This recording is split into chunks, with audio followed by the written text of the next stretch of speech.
This is the way the world could end. Please, show some mercy. With ice. With a kiss. With venom. I probably should have mentioned this. I'm poison. Poison ivy. And the only man who can stop them. Hi, Freeze. I'm Batman. Can't do it alone. Batman will watch his beloved Gotham perish. Bundle up, boys. There's a storm coming. Kill the heroes! It's the hockey team from hell. Cool party. Arnold Schwarzenegger. All right, everyone, chill.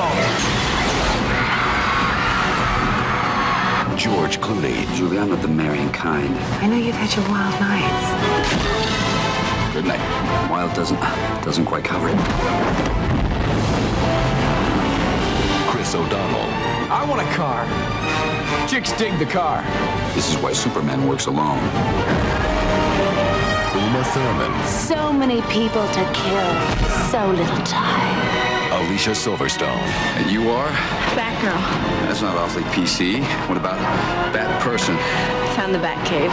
She knows who we are. Guess we'll just have to kill her. Yep. In a Joel Schumacher film. Strength and courage. Partners. Honor. Partners. And loyalty. Partners.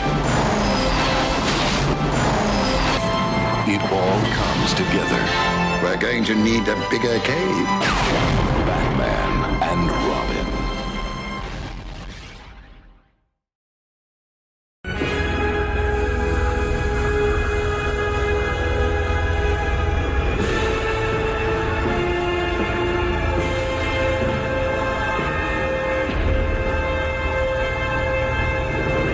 I want a car.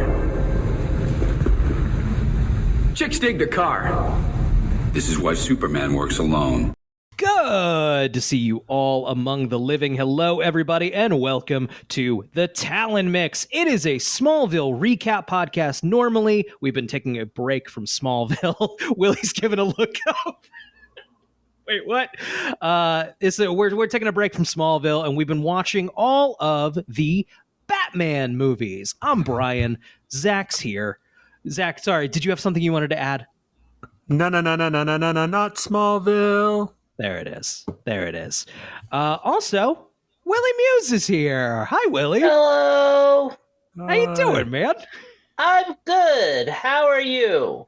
Doing great. Willie, real fast, do you have the biggest knitting YouTube channel or just one of?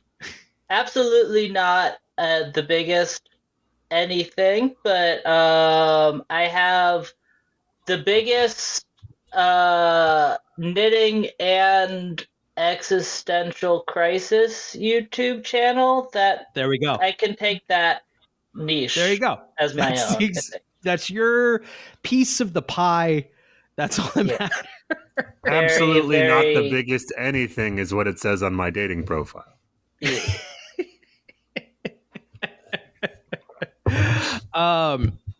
So we've been watching all of the Batman movies. We're 6 deep now. This is now the 6th Batman movie that we've watched, and Is that in order?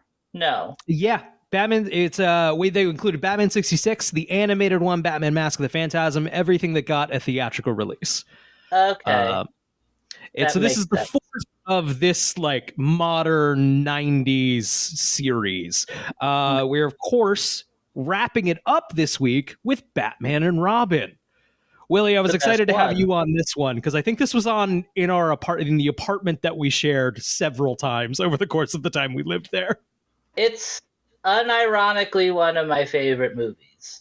Like, I feel like it is a masterpiece in every sense of the word.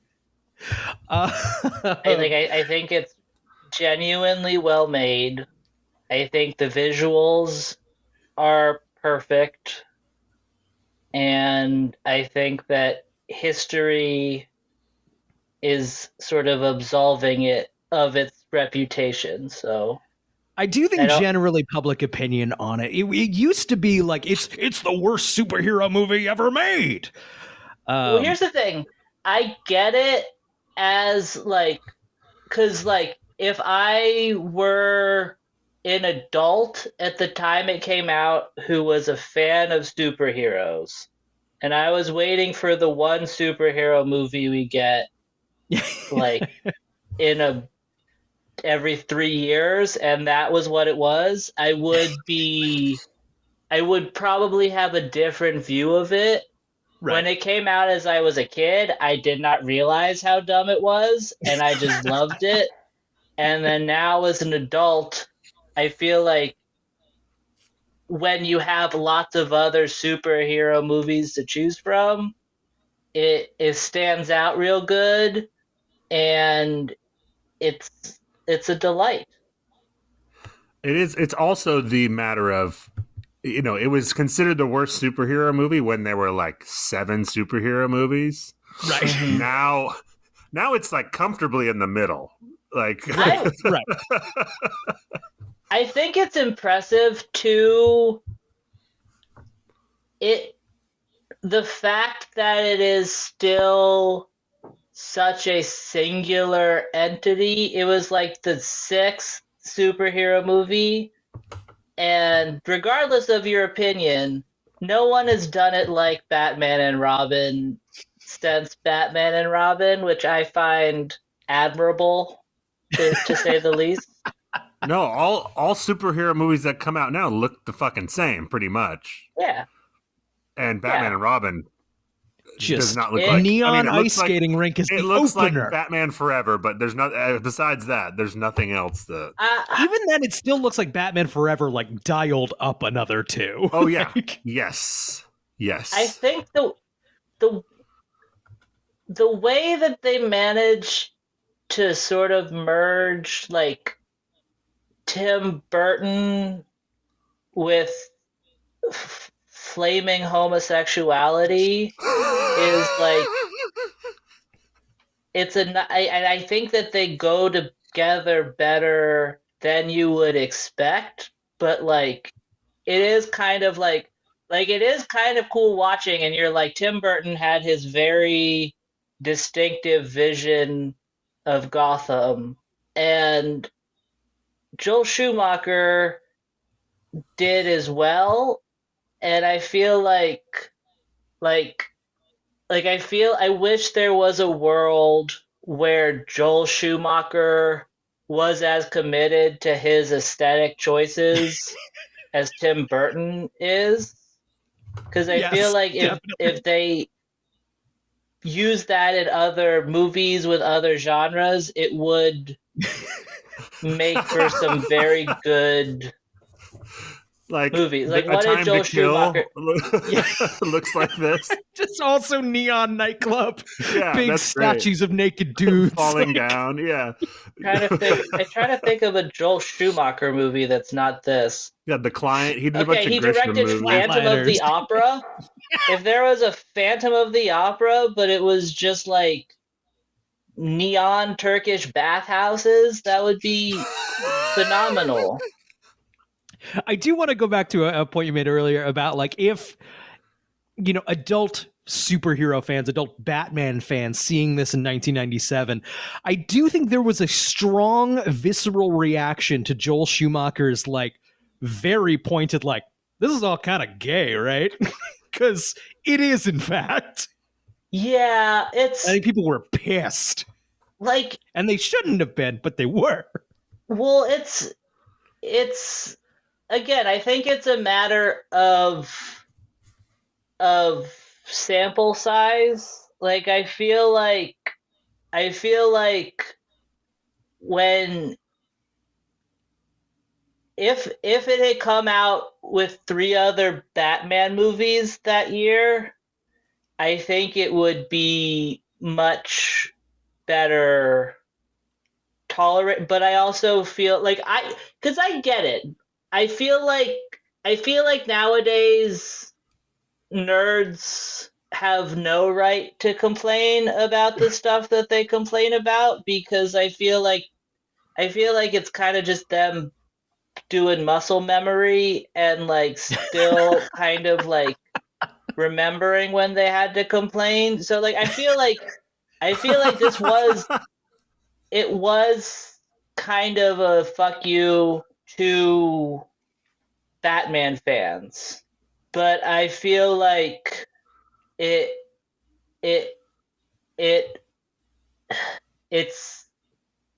not, it's its own thing. Like it's its own thing. And I feel like but I do think that people who were complaining about it were probably right to complain. It's very, very deeply with the 60s series. It's very much like, we're just going to do the 60s series as a movie. Yeah. And a lot of Batman fans didn't like the 60s series incorrectly. They're wrong, but I never see. No, that's not true. They used to play it on Nickelodeon sometimes, so I watched it, and I wasn't the biggest fan of it. But I think that I don't know, like, because I don't even want to say that. Well, for one thing, I will say watching it as a kid and not really recognizing certain elements of the camp, it still scratched a lot of the itches that I wanted from a Batman thing. Like, there was fighting, the jokes weren't that hard to understand. It's a live-action Saturday morning cartoon, which I believe is what Joel Schumacher would yell into his megaphone before takes of like, remember, it's a cartoon. Yeah. Which I remember making me so mad on like the Batman Begins era. Like, it's not a cartoon, it's serious. Which is interesting, because I think that without this, I think the case could be made that this is one of the most influential movies ever made. Because without this, I don't think we get Batman Begins. And then without Batman Begins, I don't think we get I feel like it exists as part of like a larger conversation with sort of how do we need to be mad at Batman and Robin again? Because if Batman and Robin didn't happen, maybe there would still be adult dramas in movie theaters. No, because or like romantic comedies. But I think that's where Batman and Robin was coming from. It was we have a director, show us your vision for this property, let's do it, as opposed to now where it's we have a property, we need to get this property right, go. Right. Like, but well, it was Batman Forever made $1 gajillion. You need to make this movie in 2 years, which is insane. Now. Make it now. Yeah. Which is my ultimate issue with the movie, is not the style or the tone, which I actually like. It's that the script isn't quite there. So like it clearly is rushed. Like I want it to be funnier if it's going to be silly. Like have a comedian or someone take a pass at the screenplay. Give me some jokes instead of just all puns. Well, it's also like, okay, I don't really remember Batman Forever. If I'm ever going to go back to I just watched Batman and Robin, like I don't have a need for it. But what I will say, I have to imagine it relies pretty heavily on the comedic talents of Jim Carrey.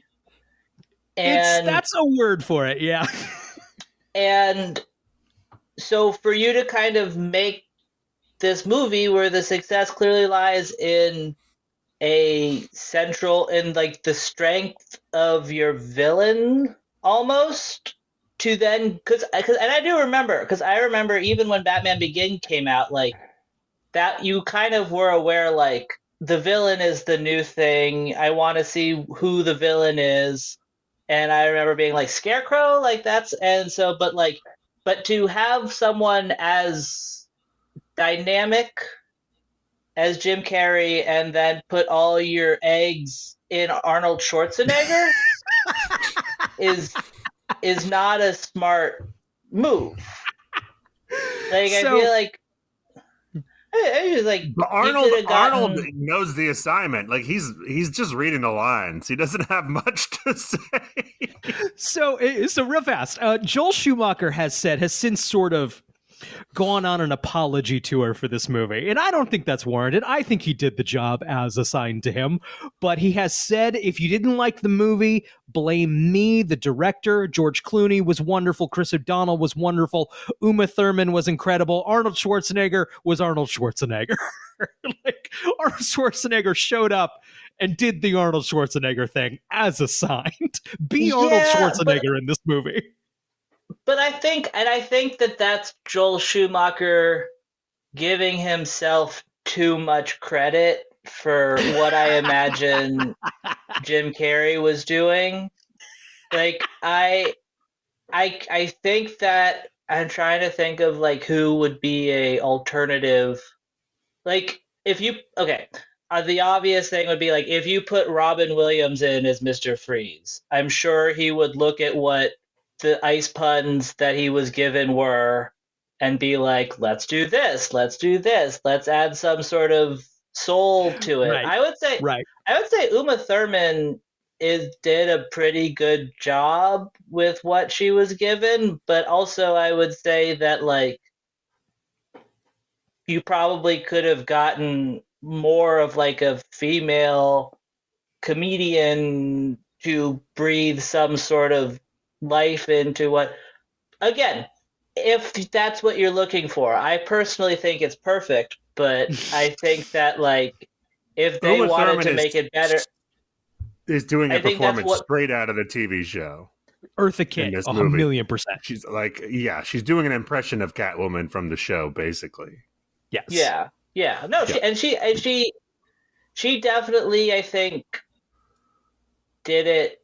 Like, I think that she's very good. Like, I think that she's perfect for the role. I think that she's perfect for the role in the way that, I guess what I'm saying is I think that this movie, we're getting Joel Schumacher's vision, unfiltered vision. I think we're getting slightly filtered through toys. Yeah, I think toys in this movie. The style, the visuals is all Joel Schumacher, and it looks great. But the script is clearly rushed, and like, the studio interference. You could tell they were like, put Batgirl in it, put this in it, cram everything in this movie. So Willie, finish your thought, and then I would love to start at the beginning of kind of production here.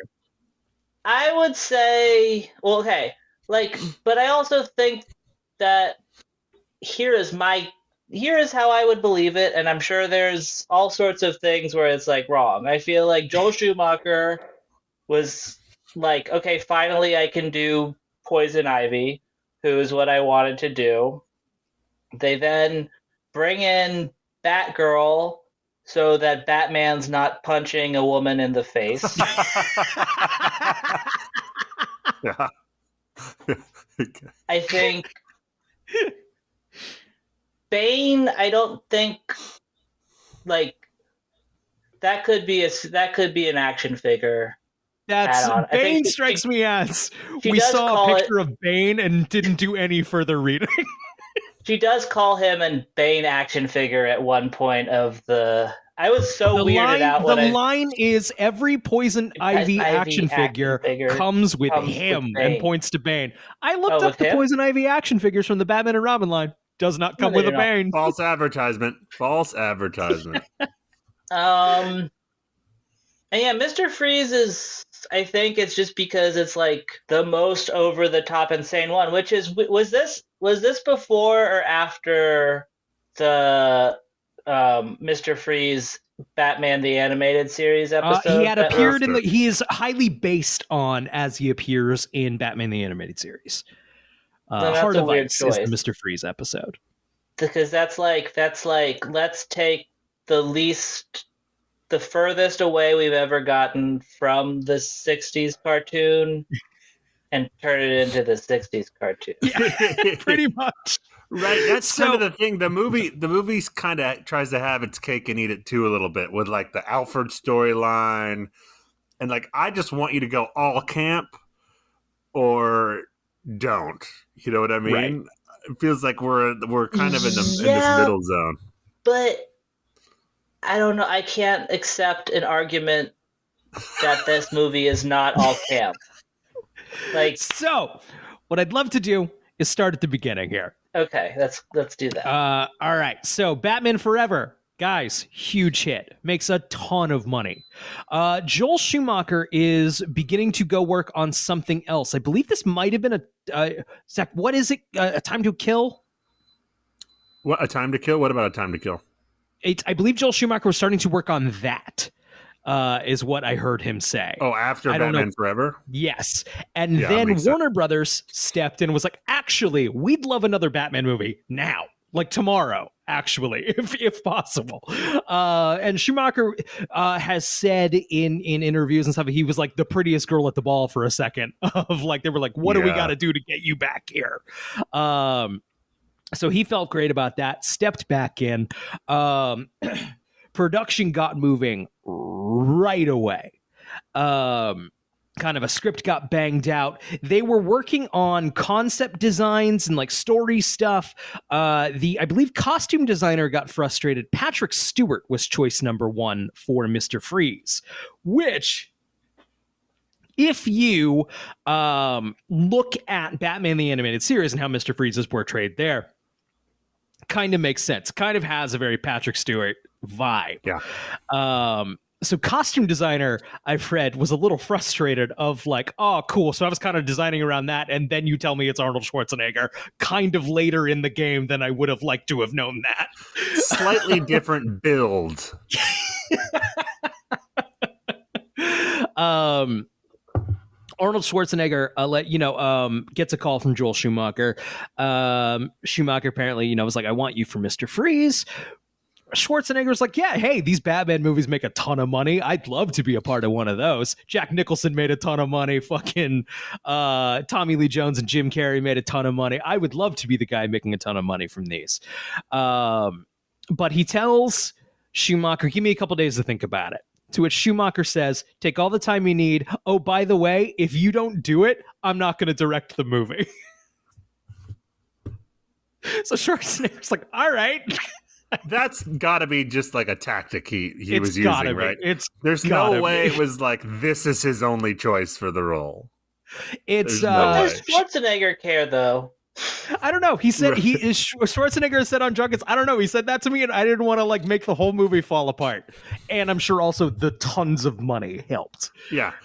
What did he get? 25 million or something stupid for this movie? Yeah.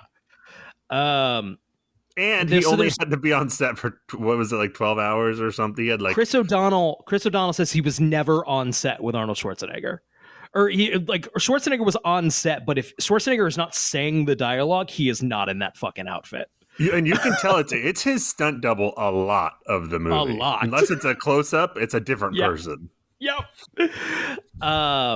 Which I gotta say, on a rewatch, I don't notice that much if I'm not looking for it. No. I mean, there's a lot of close-ups of George Clooney and then a stunt double doing flips and shit, right? It's like...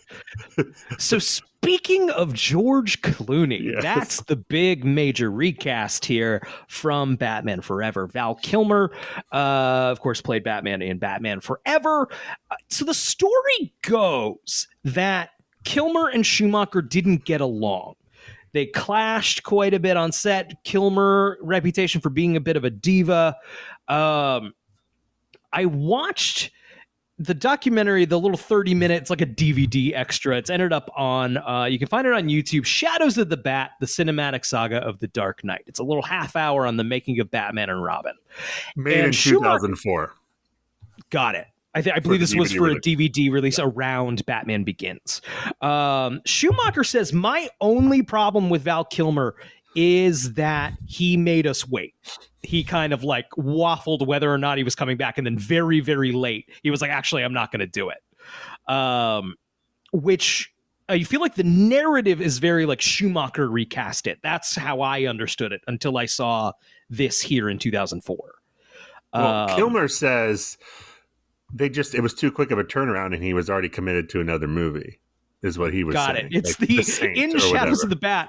In Shadows of the Bat, it just cuts to Kilmer's like, yeah, that's how the business goes. And that's his only like line.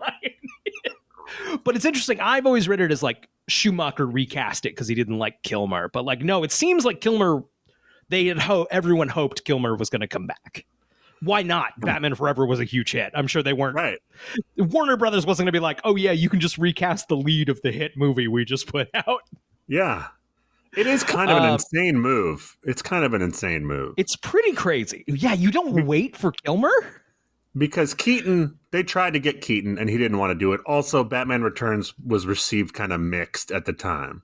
So right. It makes a little more sense. But Val Kilmer, like that was the apex of Val Kilmer's like stardom. Right. Though Schumacher makes a point in Shadows of the Bat later, he kind of ends it of Batman is the star, not really the guy playing him. And he's probably not wrong. Well, yes and no, because how different of a take is this George Clooney performance from any other Batman? So, of course, Batman is now played by George Clooney, who is presently hot right now on ER, which he is still filming while making this movie. Willie, what do you think about George Clooney in this movie? No, I was going to say that you said Batman is not this, like, Batman is the star, not the person playing him. So it's like, if that's your argument, it is kind of weird to cast like the most charismatic, like star person ever to exist in the past 20. Like, well, also Joel Schumacher's other thing is he loves hot people. Yeah. But like I think that if you probably could have gotten. I think you're probably right that he's probably right that you could have just cast anyone as Batman, but by that logic, George Clooney is probably the least person you can cast as Batman because it's like such a unique flair that he brings to what he does. Right. He can only be George Clooney. Yeah. Right. Yeah. I gotta say, I have a confession to make. Zach, I think you're gonna have a visceral reaction to this. I'm not saying I like it. I feel like it bothers me less than it bothers a lot of people, George Clooney in this movie. No. I actually, especially upon this last rewatch, I like George Clooney in the movie because I like George Clooney. Like, he's just being George Clooney. Right. Yeah, I don't. Just a little man in a. Yeah, bobbing his head around like Jay Leno for the whole movie. George Clooney talks. So George Clooney's interpretation. We'll obviously get into it when we get into the recap. But George Clooney's. If Val Kilmer was like, fuck yeah, I like being Batman, I'm going to have sex with the sexy lady, George Clooney dials that up another 2 notches. They're just like, I'm Batman. That's cool. George Clooney apparently walked into this with the opinion that no one should feel sorry for Batman. Oh, his parents died when he was 5. Like, he's rich, he dates supermodels, and he's Batman. What? No one should feel bad for Batman. Which, while also agreeing, you're not wrong. Then what are we doing? That's a pretty important part of the character. Yeah. Which, to be fair, I think the Keaton side, I think Burton wasn't like, you should feel bad for Michael Keaton in this movie. It's just like, Michael Keaton's a weird little guy. He's just a fucking weirdo. He's fucked up. And Clooney's Batman is not fucked up even a little bit. No. No, he's like a sweet father type. You know, he's like sweet father type to his best bud who lives in a mansion with him. Yeah. But again, that's why I think what we're getting here is sort of a more because like the way everything that you're describing, it sounds like if Val Kilmer was on set, if some like it sounds like the universe is aligned to just give Joel Schumacher a bunch of people who were just gonna go with what he wanted to happen. Yes. And I think that's what we're seeing in this movie. Like, I think that I think that's kind of what I was saying with with the Arnold Schwarzenegger versus like a Robin Williams. I think like a Robin Williams would have said, okay, but like here's my understanding of the character, let's do this. And I think the movie would be worse off for it. Like I think like if Val Kilmer was there, I think if someone did try to make if everything in that movie was the same, but Batman was like infused with a level of pathos, I think that it would just make the movie fine, and then it would be worse, you know? I feel you. So, Zach, is there anything you can think of before I get into like the recap proper about the making of? No, not off the top of my head. We covered it all. It was really rushed. That's the big thing. 2 years is an insane turnaround for a movie. That and then scale, I think the Warner Brothers edicts here were more family friendly. And then Joel Schumacher mentions in Shadows of the Bat, it's the first time he heard the word toyetic. Things need to be here that we can turn into toys. Toy companies were very involved from the outset. Of when it came time to redesign the Batmobile, boom, they brought the toy companies and what do you want? What can you make? And what'll look good for you? And that all plays a role. So I'm going to jump into the recap here. I'm reading directly from batman.fandom.com. The first chapter here is Freeze. This, I gotta say, is one of the weaker Wikipedia recaps. Not that we're in any place to make fun of the recap, the wiki that we're reading because we didn't write our own notes. Before you get into the recap, the opening credits in this one are better than in Forever and gayer. But they're much better because the CGI is a lot better on them. CGI is a lot better, but I feel like it's even more like, get through it. Just like name. And we're back to the villain being top billed, right? Schwarzenegger. Yes, Arnold Schwarzenegger gets top billing, which makes sense. Arnold gets billing over George Clooney in TV 1997. Star. Yeah, right. George Clooney, worth noting here, is filming ER at the time of filming this. He was working 7 days a week for like 9 months. He would do, I believe they had him Sunday through Wednesday, and then Thursday, Friday, Saturday, he was doing ER, which is nuts. I don't like working 5 days a week most of the time. Yeah. Here's what I don't understand though. Like, if they don't give a fuck about any of it, why not just have it be like put a guy in a bat suit and like make like a road trip movie where he goes from town to town? Like what do they have to gain? I don't think they don't give a fuck, but I think they had their orders, you know? Yeah. I think it's a job, and like it's a lot like a commercial. And there's a client, execute the client's vision. You can have fun and be creative within executing a client's vision. I know, but I think the clients are the ones who don't give a fuck. That's what I'm saying. Like, sure. If the clients don't give a fuck, then why did they allow for like a lot of the spending and a lot of, I don't know. It doesn't make sense to me. I get it. I get it in a just like toy. Like let's make Batman and Robin the center of a giant another Batman marketing push. But who knows? How do we feel about the in the opening credits here? We have a boom. The chest, boom, the abs, boom, the butts. It's the crotches. I think establishes tone. At least like, this is what we're doing. Yep. Well, a lot of this movie is just callbacks to Batman Forever. And Zach, I like what you said. You said it about James Bond movies, and I think you were quoting somebody else, but every Batman movie is an overreaction to the last Batman movie. Right. Yes. So they have those kind of like zoom ins on the suit. Let's do it more. Let's do it bigger. Right. So everything is Batman Forever, but more. Yes. And sometimes that's better, but right. So going into the recap here. I want to ask in this opening scene, just while we're on the subject, is Yeah. this the most ill-fitting bat suit yet on George Clooney? I think he looks fine. I don't know. I don't know. There's some shots where like his chin is coming out of the thing, and there's like a big gap. And that his eyes are oddly spaced in the suit. I noticed. George Clooney allegedly asked for it to leak to press that he fit perfectly in Val Kilmer's suit, but he needed a bigger codpiece. Heyo! What a dork.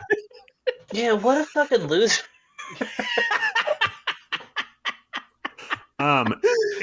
This is probably so far the worst Batmobile, though, right? This looks straight off the fucking Toys R Us. Like, right? Yes, this is a toy. Yeah, spinning light thing. This right. I do think it's not going to be the worst by the time we're done because the Snyder Batmobile is nothing. Right. One thing I do like here, it is not played with much at all. This is the first Batmobile that is single seat. Theming. Themes. Not a very practical choice. He gives a lot of people rides in these movies. And now you have a formal sidekick. You didn't. Yeah, it's Batman and Robin. That would be the one you'd think that they would have the first double. They would add a seat, yeah. But I like it. I like it. The character currently, he's having trouble letting go. He's having trouble like being in a partnership. So he's in a single seat Batmobile. I don't hate it. I don't hate it. I think it's probably because it's easier to have a toy with just one seat. You're probably right. So the film begins with Batman and Robin leaving the Batcave. Batman receives a call from James Gordon that a new villain named Mr. Freeze is wreaking havoc in the Gotham Museum. That's literally what he says. There's a new villain on the scene. This is Pat Hingle's final performance as James Gordon. Literally phoning it in. Yeah. Literally. One of the few people in all four movies. He made it through all of them. Him and Alfred. Yeah. Any other thoughts on this opening scene before we get to the Mr. Freeze section? There's like a lame version of I'll get drive-through, which is Alfred says, I'll cancel the pizzas. Right.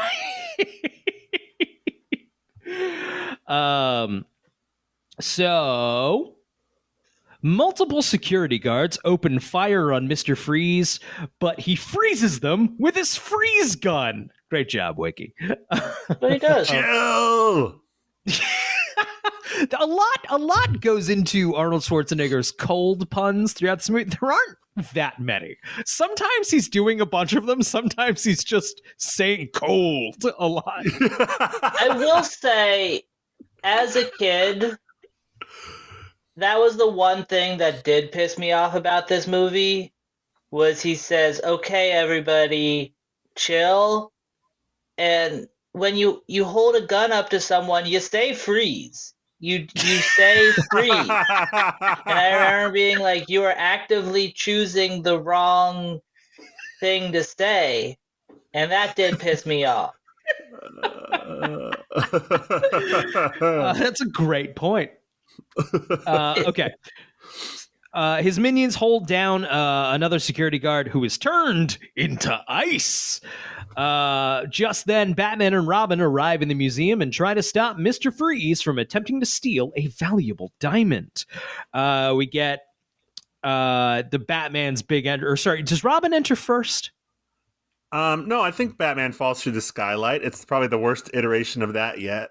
He lands on top. The worst. He lands on top of the dinosaur thing, and he says, George Clooney says, "Hi, Freeze. I'm Batman." It's the worst, and also I kind of fucking love it. It's great. It's fucking great. Hi, Freeze. I'm Batman. I think that like it did ruin because that is kind of like when I'm watching like a superhero movie now, I am kind of just like, I don't need all this exposition.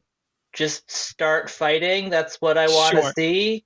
And I feel like, I don't know if it's because of this movie, but there is a way, there's a kind of desire to be more like justify everything, and I do kind of like the fact that it is just kind of like It's Batman. it's Batman. economical. He's crime with his It's butt. very economical script writing, is what I'm saying. There is something to I think in Dark Knight Rises, he's not in the bat suit for like a full hour into that movie. Maybe at least 40 minutes, somewhere between 40 minutes and an hour. And like, there's something nice. It's just like fucking Batman's here. He fights crime with his pal Robin. What do you want? This whole opening set piece looks like a stunt show, like that you'd see at like Universal Studios or some shit. Yes. Like, I mean, it's like Batman on ice, literally. That's what it looks like. That was, I believe, the derisive thing critics called it, because specifically of this scene. I kind of love the artificialness of the sets. Totally. I think it's really fun. With a better script, I think this is a very good movie. No, honestly, it's a good movie with the exact same script that it has. But I think that it does, whether intentionally or not, it does kind of do a lot of good. It does kind of create a world that the movie exists in. Like, I feel like even with just like Commissioner Gordon being like, Freeze is like a new villain. Yeah, it kind of does. Like, you're like, okay, so this is the Gotham we're in. There's just bad guys running around, and then Freeze just has his ice people that like exist with him. Like, it kind of does. Like, I think that there is. I don't know if you guys watched the Harley Quinn show. I have not. They kind of. Yeah. Yeah, I've watched a few seasons of it. They kind of do a similar thing more knowingly, but it's like that it is just sort of like there's just like this world of villains that exists there, and it's kind of like just everyone's kind of doing their own thing, and like I forget, there's one like arc where it was like they kind of had to fight through the different sections of Gotham that the villains had. Oh, that's funny. And like, I think that's like a fun thing that I think this movie kind of has. I don't know that it's intentional, but like it does have like, it does evoke that same sort of feeling, which I like. It is, I mean, it is funny the way a character like this who has gone throughout history, it's like comes with interesting questions to expand upon of like, who are these fucking people working for Mr. Freeze? Like, okay, so clearly there has to be this economy of people who are like, yeah, I'm working for, who are you working for again? You with the Penguin? Nah, I got this coat, man. I'm with the yeah, with my skating background, obviously I'm with Mr. Freeze. With the Freeze people, are they, because I always was like sort of like, are they human? Like, why are they so attuned to the cold? Like, I mean, they are. I worked in a freezer for a long time after college. Like, you get used to it. I guess that's true. So, just a little flashback. I saw this movie in the theater when I was 11, and I was a huge fan of the previous 3 Batman movies. And when they click their heels together and skates pop out of their boots, that was it for 11-year-old Zach. At the time, I was like, that's ridiculous. You grew up a little bit, like right, yeah, I was like, no. Your first little pube, shut up. Yeah. And then 5 minutes later, when they're like surfing down with the doors of the spaceship or whatever, I was like, I'm out. This is it. That's it. I was, I don't know quite how old that was. I'm a little younger than you. But it was, I had no questions asked. No questions. Just right, yeah. Batman. Yeah, I think I didn't like that scene as much, but it was more because they were playing sports. I'm like, that's not what I want.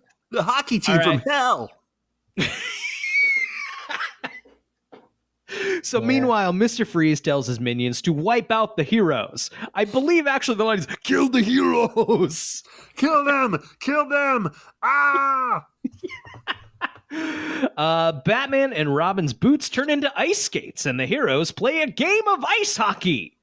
Upon getting the diamond, Mr. Freeze uses his freeze cannon to turn a dinosaur sculpture into ice before collapsing. He then blasts off in his rocket. Reading this without context, or if you have not seen the movie, this must sound fucking insane. I mean, there was no. It's insane if you've seen the movie. What was the spaceship? What was the plan with the spaceship? Yeah. What was the plan there? Was he going to go into space? Yeah, right. Some people have cars. Some people have bikes. Mr. Freeze had a spaceship. You know what? Bring the spaceship on this one. I have a feeling we might need it. Just you know what? You always make fun of me. Like hey, stop bringing the spaceship everywhere. It's expensive to haul. One of these fucking days. This is like Schumacher got the note from the studio. They'd like you to include a spaceship for the toy, and he's like, "Are you fucking? I've given you everything. You want a spaceship? Why would he have a spaceship? Why would Mr. Freeze have a spaceship? Yeah, that doesn't make any sense. Fine, fuck it. Yep, you're right. Fine, great. We'll put the spaceship in. Great. We'll launch a spaceship out of the fucking museum. I can't picture it. So, like, when he drives the spaceship out, does he just make a hole in the wall? Yeah, wait. I'm actually having trouble. I just watched this fucking movie. Yeah. I'm having trouble transitioning. How do we get from museum to interior spaceship? Because it's like if he because I feel like he drives it through a wall, but then does that mean that to get it there he drove it through a wall, or was it just there? It was built in there. Did they have someone like bring it in? I can't because I can't really picture where the spaceship leads. I just know. Hey Hank, you on spaceship building duty? Nah, I'm on Kill the Heroes, man. I ain't taking that shit again. That's not my fucking job. My union's strict about it. I won't even fucking. It's also like put that spaceship together. Because I think the spaceship was like single person. So like, did the hockey team take the subway to get there, or like right? What is the? But again, it's more of a vibe. Like I feel like when you're asking those questions, you've missed the point of the movie. We're going to be asking a lot of those questions, though. I know. It's the white dudes on a podcast. All we have are these questions. I'm saying it to myself because I feel like I'm coming off as critical of this movie, which is not something I ever want to be. But they are curious when you start peeling away at those. But like, no one does like, I don't know. You're not gonna sit in like fucking like 2001: A Space Odyssey and be like, oh, I don't fully understand. And they're the same movie, is what I'm saying. Batman and Robin and 2001: A Space Odyssey are the same movie. Willie Muse. I can make that case, yes. All right. And no, and the real answer is it's a fucking cartoon. Who cares? So Batman tries to defeat the villain while Robin uses suction cups to stick on the rocket's walls. Mr. Freeze traps Batman by using his freeze gun and escapes the rocket. So this is the thing. Robin gets like iced, like gets turned to ice. And Batman makes a whole big thing of like, hey man, you got sloppy. And you got iced, and then we wasted time because you messed up. Batman got fucked up by the freeze gun too. Yeah. Also, what was Robin's plan though? He was like, I'm gonna get him, and he just dove through the air. But like, even if he didn't get frozen, he was like 20 feet short of Mr. Freeze. He was just diving. Gonna eat shit. If anything, getting froze saved face. How creepy was Frozen Robin though? That little dummy looks real that creepy. Upset me. I think viscerally that upset me even at the time. So Robin uses his laser to rescue Batman as the heroes blow up the rocket with a bomb. The heroes retrieve the diamond as Mr. Freeze freezes a section of Gotham City structures. Batman and Robin chase the villain in the blizzard, going through some vault doors. Mr. Freeze uses his freeze gun to freeze Robin and takes the diamond with him. Batman then uses Robin's laser to thaw him out. Thoughts on that before I move on to South America? I will say I'm with the movie at this point. All nitpicks aside. Yes, 1,000,000%. This vibe, this opening sequence, I'm with the movie. I actually think this movie has better action sequences than Batman Forever. I think I agree with you there. Yeah, and I'm with it. I'm with everything. At least there's like a couple of wide shots here. Batman Forever is like close. Also, the fucking model work in this movie is mostly spectacular. Agreed. Yeah. Great models, like the city structures and things, looks great. The CGI hasn't aged well because this is 1997, but that's a given. The model stuff is pretty good. I miss a little artificiality in it. You know, with Nolan, it went. I mean, Batman Begins has it a little bit, but Nolan went like Gotham City's just Chicago. But I kind of like this neon fucking crazy nightclub look. Yeah. Why doesn't Gotham City have a statue of a big naked guy? It should. I just love that there's bridges like between the buildings. I love that. Yes. There's we'll get to the observatory, but I believe it is a giant like Greek statue holding up the building in the middle of the city. That's incredible. That's so fun. You have to take a helicopter to get up to the top. It's a really So in South America, Dr. Pamela Isley is working under Dr. Jason Woodrue, experimenting with the Venom drug. Dr. Jason Woodrue, worth noting, of course, is the wonderful, perfect, amazing John Glover, who is, of course, the MVP of Smallville as Lionel Luthor's father. Lex Luthor's father. Lex Luthor's father.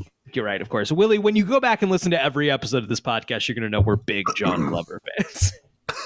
I mean, I've only seen him in this, but I am as well.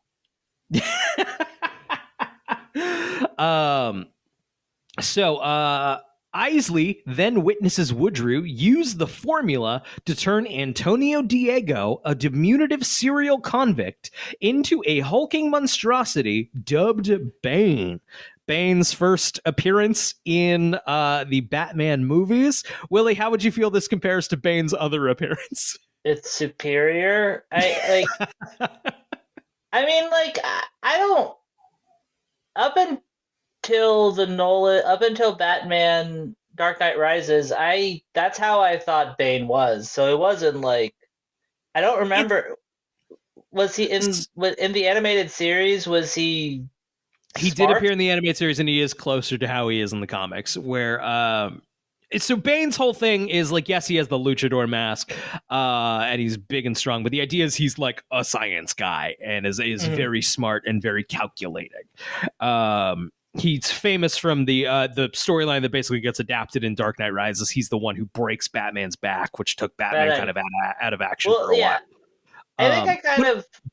I think I kind of tuned out whenever, like, those Bruiser characters were never my favorite. Like, I remember if I was a kid and I was watching like Spider-Man and like it was a Kingpin episode, I'd be like, really, I just kind of be like, I don't like it. Like, so like in my head, that was what Bane was. And I kind of feel like that is what Bane should be. I remember around Dark Knight Rises, them like they're getting Bane right finally. Like Batman and Robin got Bane wrong, and Batman and Dark Knight Rises is gonna get Bane right. Like, I didn't fucking know. I read it on the internet with everybody else. You know, like I didn't fucking know. I didn't have hard opinions on Bane before he was gonna be in that movie. You know, like is he actually a character that Batman fans like? There's obviously a reason that he was pushed down so much. Like, I feel like people comic don't fans, actually I care. would say, people who read the comics, I would say, would note Bane as a notable Batman villain. Okay. I would be my guess. Once again, he's in the animated series, and it's much closer to how he is in Dark Knight Rises. Even though there's plenty of liberties in Dark Knight Rises. He was like probably the most recent Batman villain at the time of this movie because he had just been introduced in the early 90s. Great point. Great. Nightfall, I believe that's the Batman Breaks His Back storyline. Mm-hmm. Yeah, that would have been around now. Yeah. And it's so clear of like, once again, if we're looking for toyetic, which was on the mission statement here, yeah, that guy's an action figure. It makes complete sense. But yeah, so basically the character of Bane is just the muscle here. I believe he just goes in the movie. Which again, I feel like I don't know. I just don't understand being pissed off. If you're living in a world where a lady can talk to plants and a guy like being like, oh, I want like a strong tactician from the Caribbean to be really like perfectly captured. I'm like, I don't know that's like, I feel like I can understand not wanting Bane in the movie, but I just can't imagine why anyone, I feel like I don't really read comics, but I feel like I like comic book things for very different reasons than a lot of people. And I feel like if your favorite character is Bane, then I think you are a fundamentally strange person in my like. I think it's. Well, we've talked about it a little bit as it's come up, but I think it was different when this was Bane's only appearance in a movie. Yeah, that's fair. And I was like, no, but there's a whole big story. He's the guy who breaks Batman's back, and that was like a thing. So to then just see him as a growling idiot, and that would be, I think fundamentally a lot of nerd rage comes from the deep core of like, my dad will finally respect this, and no one's dad respects Bane in this movie. Yeah, okay. I truly believe that to my core. I just want to mention real quick, this scene that we're talking about features a hilarious like group of stereotypes that like yes basically they're showing off to try to sell these weapons to, like there's a U.S. military guy, and there's other stereotypes of terrorists and things like that. It's like straight out of the Naked Gun. It's good. It's basically real good. Which came out first? This or Austin Powers? Austin Powers is 96? Same year. No, 97. Same year? Same year. Wow. Okay. Because a lot of the stuff you're saying, I'm like, it does feel, because the when I was thinking about the laser, it's very reminiscent of the warm liquid goo phase that they go through to defrost, and like I feel like I guess it's probably both looking back to a 60s aesthetic, but yeah, which they say nostalgia works in like 30-year cycles, right? So the 90s was very nostalgic for the 60s, which both Batman and Robin and Austin Powers were. So we're about to be nostalgic for the 90s. Oh no, we're currently nostalgic for the 90s. Yeah. Willie's having a face of realization.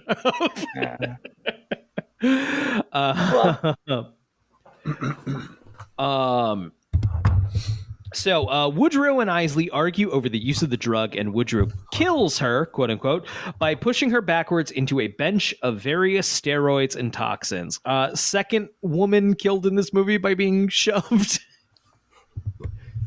I didn't even think about that. It is pretty much the Catwoman killing, right? Yeah, I guess all female villains are revenants in this. Yes. So Uma Thurman, we've already kind of praised in this movie. I think it's an amazing Eartha Kitt / mixed with like a drag performance, kind of. She is one of the shining bright spots of this movie. So she met with Joel Schumacher. She got lunch with Joel Schumacher, and was kind of ready to be like, I don't want to do the Nicole Kidman bit. If you're asking me about the Nicole Kidman part, I don't want to do it. If you have a villain for me, though, I'm very interested. To which Ed Schumacher's just like, well, that's great news. And that led to, and she was very excited to sign on for Poison Ivy, who probably was, I don't know Poison Ivy's history. Zach, would you mind doing a Google while we're on? I would love to know like when she kind of first appeared in the comics. I assume this is another one of those characters who like kind of sprouted some legs in the animated series. I just wanted to say real quick. She was like, I don't want to do the Nicole Kidman thing, and Elle McPherson was like, I'll do it. Yeah, I'll do it. I'll do it, but less. Yes. Was Elle McPherson in this? Yes, she plays Batman's girlfriend for like two Disposable, scenes. Just disposable. Like who is that? I don't know. Completely overlooked both of those parts in the many times that I've seen this movie. I guess I do. Do you think that was supposed to be Nicole Kidman? Or I don't think so. I think it's just supposed to be a new lady, and then don't ask questions. Because remember, it's Batman ends up with Dr. Chase Meridian at the end of Batman Forever. Right. And it's not mentioned at all in this movie, in a classic James Bond style. Yeah. Batman loves him and leaves him. Okay, I'm going to look up Poison Ivy.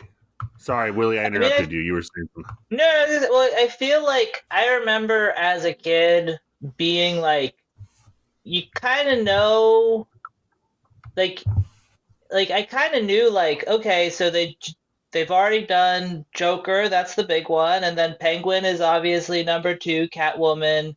Like, there was a hierarchy that I feel like even I was aware of as a kid, and I do remember being like, okay, Poison Ivy is next on that list. Like, she was definitely like a big enough for me to have known her anyway. Like, I feel like it's like she had multiple episodes on the animated series. She was recurring on the animated series. It was definitely Mr. Freeze. I think the only one Bane would have been I didn't really see coming. Bane, to be clear, had like one episode on the animated series. Her first appearance in the comics was 1966. Okay, so like around. Was she in the original TV show at all? I don't believe so. I don't think so. She especially like she would have been. You know what? Like if they had her available, they would have had to. You know, like she's very TV show ready. But I feel like if that was at all notable, Uma Thurman would have been doing that rather than Eartha Kitt. You know, right?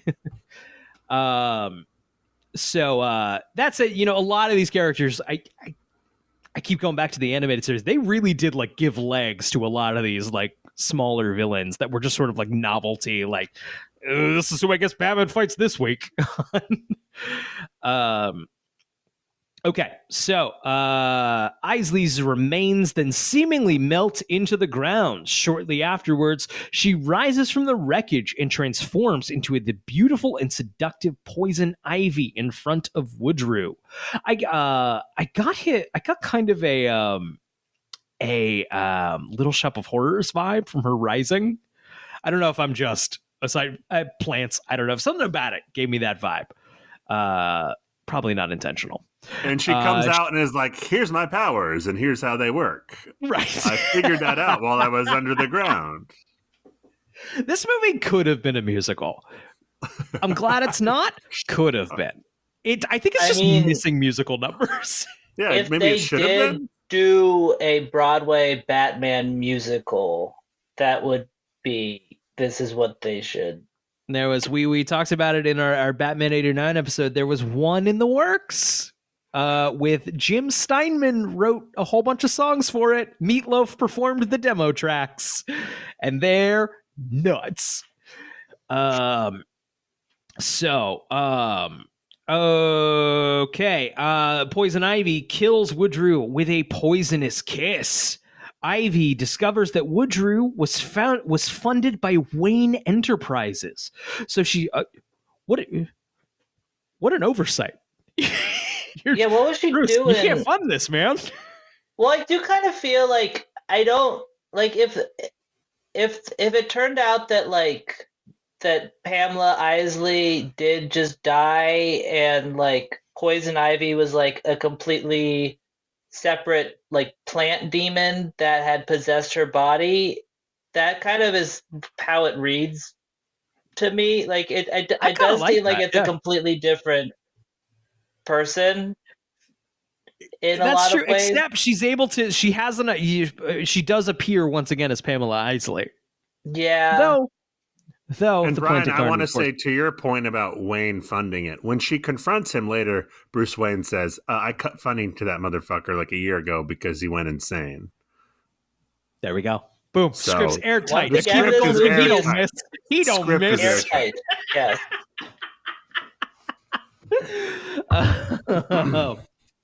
Okay. So sorry, just finding my place again. Ivy discovers that Woodrue was funded by Wayne Enterprises, so she takes Bane with her to Gotham City in order for him to act as her personal bodyguard while she attempts to use her plants to take over Gotham. Zach, is this the first time in all, 6 movies we've watched so far? That scene, is that the first time we leave Gotham City? Oh, shit. I think it might be. Yeah. Yep. Crazy. Yep, crazy. We'll just get I always really assumed that it was Gotham forward. City, honestly. I didn't realize it was South America. It easily could have been. I thought it was too until the wiki told me otherwise. The wiki told me it's South America. I do think there's a little tag there. But yeah, that's the first in 6 movies. That's the first time we leave Gotham City. Is that literally just so they can have Bane be from South America like he is in the comics? Is that the only reason they said it there? I can't imagine this movie did anything, so it could be like it is in the comics. Yeah, I was going to say, that would be a weird I can't imagine they're like, well, we got to get this part right. The dorks are going to freak out if we don't have him from South America. Yeah. So she's going to have Bane act as her personal bodyguard while she plans to take over Gotham. Meanwhile, Alfred's niece, Barbara Wilson, makes a surprise visit and is invited by Bruce Wayne to stay at Wayne Manor until she goes back to school. Alicia Silverstone is Batgirl in this movie. Barbara Wilson, of course, is in the comics is Barbara Gordon. James Gordon's daughter, not Alfred's niece. That's it. It doesn't make any sense in this series to make her Gordon's related to Gordon in any capacity. Right, yeah. I remember in like the Christopher Nolan era, I'm like, oh, they made her Alfred's niece. That's not how it's supposed to be. That would be nothing. That would be nothing. Right. Oh, you're the daughter of someone I have no relationship with in these movies. We skipped over the scene where Robin, they just got back from their fight with Mr. Freeze, and George Clooney's like, you need to spend some time in the simulator. I want to know more about this simulator. Tell us everything about the simulator. What else can it simulate? Are you using the Edward Nygma stuff from last time? Did you take it? Did you take all of it? And then build a simulator in your Batcave, buddy? There is one shot I'd love to point out here. I don't remember the exact context, but Alicia Silverstone is I think trying to find a way into the house or try to find it like a doorbell. Either way, she's high up, and then the door opens. It's Chris O'Donnell, and the way the eye lines work here is like Chris O'Donnell just looks like a little boy. Hi, miss. Please tell me you're here for me. Manor? How old is he supposed to be? Great question. Unsure. college age, I think. It's old enough that when his family was killed, Bruce Wayne took him in and didn't just get him an apartment elsewhere. We should take a moment to talk about Alicia Silverstone in this movie. I think maybe she's miscast. Not that it would have been much better with it. It's just not she's a very not well written a great actress. Let's be real. No, and it's not a very well written part. But she's gorgeous. But so, what did Entertainment Weekly think? What was the quote, Brian? What was it? Sorry. So it's basically being, and I know like three white men on a podcast, so we have any business getting into this, but the body shaming around Alicia Silverstone in this movie it's shocking. Any woman made it out of the 90s and 2000s with any semblance of sanity. Entertainment Weekly, a major publication, by Alicia Silverstone in Batman and Robin, is less Batgirl and more Babe Pig in the City. Yeah. Which is... That's not even like a turn of phrase. It's not even. It's nothing. It's nothing. No. It's like astounding. Why? Also, okay, if you're gonna do less Batgirl and more Fat Girl, if you're gonna like... Right. If you're gonna... It's insane watching it because she's not even big, just compared to Uma Thurman, maybe, who's like rail thin in it. Right, but she's not. I would never describe her as even like. She has like hips. Nothing. Yeah, it's just because she was 19 when they did Clueless, and this is like a couple years later, and she's got her face is filled out more. I don't know, like she's not a large. I think it's also just like a bat suit is not like. There is a reason I feel like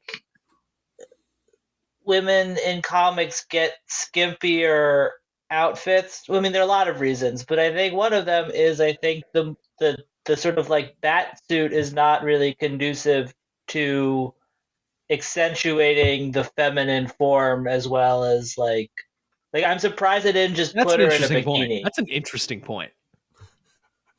Like especially because I feel like there is something clunky about it, which I think when you're trying to make someone look muscular works, but when you're trying to make someone look like wayfish and whatever you describe women as, then I think it kind of doesn't necessarily.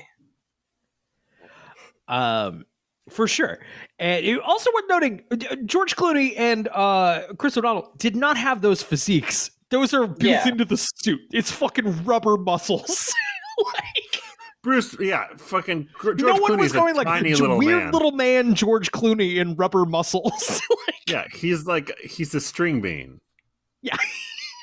I think the equivalent of George Clooney's batsuit would have been if Alicia Silverstone's batsuit just had like size, like just beach ball tits. Like I feel like that kind, like the like, and the fact that, I feel like she did not get as much aid from her suit as everyone else did. I think you have a good point there. And also just the culture of the 90s and the 2000s where like it's awful now. And then abysmal. Yeah. But that's probably all the authority I have to say on that. Not the best podcast for views on body shaming in media. Agree to disagree. Okay, so elsewhere, it is revealed that Mr. Freeze's wife was stricken with a mysterious disease, McGregor syndrome, which he is trying to find a cure for. I believe, don't quote me, I believe that particular backstory is an invention of the animated series. The whole give Mr. Freeze a little more than just like he's the cold guy. It was like he's doing it to like save his dying wife. I think you're right. Alfred also becomes ill with the first stage of McGregor syndrome and appears to be dying from the disease. I like this in theory. I never knew that he had the same thing as Mr. Freeze's wife. It's the whole thing, Will. I don't pay attention to this stuff. That's not hidden in there. That's the text, man. Take two of these and call me in the morning. Oh, yeah. Okay, no, you're right. I'm sorry. I retract my statement. I do remember that. I mean, I do. Alfred has it as know at that an part. earlier stage than his wife. Okay. Stage 1. But this will inevitably come to Alfred suspended in a tube of water in the Batcave. Okay, so Wayne Enterprises presents a new telescope to the Gotham Observatory at a press conference, but it is interrupted by Isley. She proposes a project that could help the environment, but Bruce declines her offer as it would kill millions of people. Yeah, Bruce Wayne's takes on the environment have not aged very well. Have not aged well at all.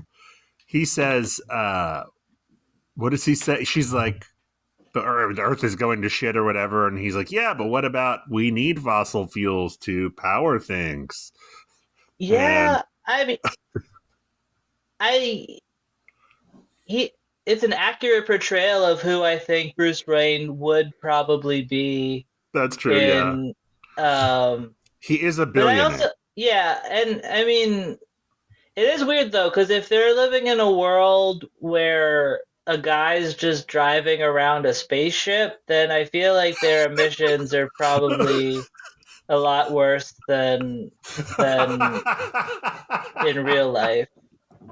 Like, I do think that, honestly, I think that Poison Ivy is the hero of this movie.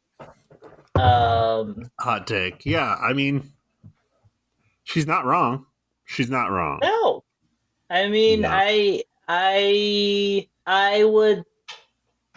I mean, I guess the killing millions of people thing is a pretty valid argument, but again, you know, I think millions of people are dying with climate change, so. Yeah. So that night, a charity event is held by Wayne Enterprises, specifically to lure Freeze out. With special guests, Batman and Robin. This is another thing that, like, during the Nolan era, I was like, Batman and Robin going to a party? This is straight out of the 60s series, though. Like, that is extremely something that would have happened then. So Ivy decides to use her abilities to seduce them. There's a bit... Ivy is moving through the party in like a giant purple ape costume. Yes. And there is a, I remember very specifically, very vividly, they're auctioning on the ladies, who are all flower themes. There's a bunch of rich men who are like, I'll bet $10,000 on the tiger lily. And then Poison Ivy does like a little like striptease, a little burlesque striptease out of the giant monkey costume. And I remember having not quite sexual thoughts about it, but definitely being like, this is interesting. This is captivating to me. I'm intrigued by this. And like, the fact that she's in a monkey costume, I think really is what shows, I would point to that scene to say, like, that's the magic of this movie. I feel like a lesser movie... It would have been, she would have started in something a little sexier and then gone to something sexy. She's just, for reasons, do they explain why she's in a monkey costume? Just to get into the party, I guess. It seems like she could have just walked in. Yeah. It was a flower-themed auction. Right. Now, here's she the fit right in there. Where do you think that monkey costume is today? Those monkey eyes, they had soul. They're haunting. The eyes on that outfit are haunting, guys. It's one of the greatest scenes in the history of cinema. I agree. I think it was all building up to that scene. Well, we get the Bat credit card, but too. Step. The Bat credit card. So... Yeah, because the next line here on the wiki is Freeze crashing.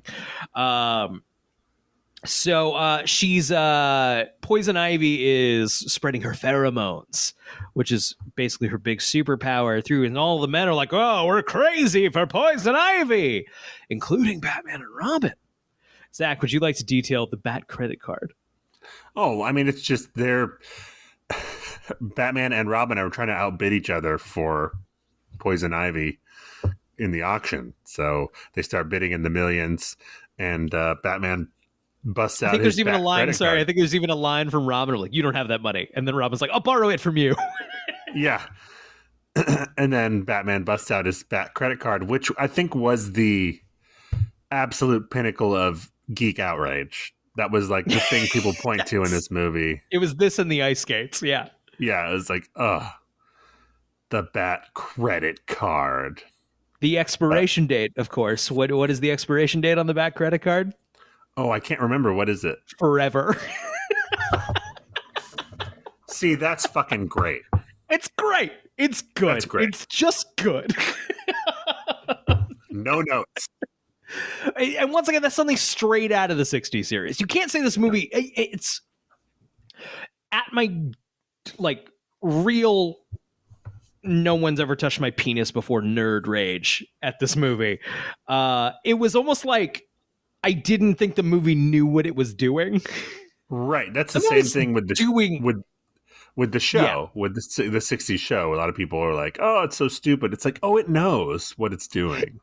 In a weird way, I don't. It sounds so ridiculous, but it was almost like I thought they were like trying to make The Dark Knight, and this is what they came out with. Like I couldn't separate those things in my mind, right? Because I was, what's the word for like, an idiot. Like I said, I think we all were. Like I said, I like this stuff in the movie, and I wish it was more of that. And I just think the script's not great. I have no issues with the tone of this movie. I just think it's also not very lean good. into it. Lean into it.